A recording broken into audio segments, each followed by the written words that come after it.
In my morning prayers this morning, I was still in John 17, and I was reading what Jesus was saying to God after he had just had this magnificent exchange about God glorifying him in his imminent death and resurrection.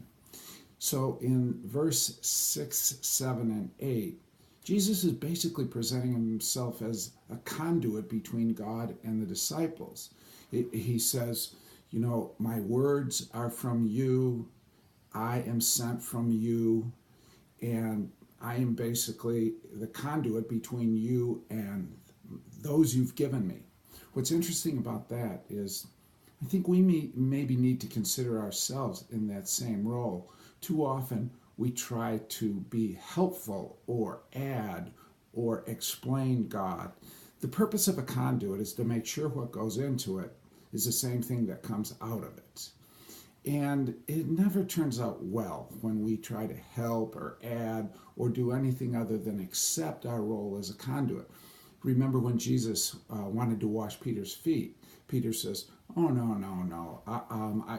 That will never do. I'll wash your feet." And Jesus says, "No, that's not the plan.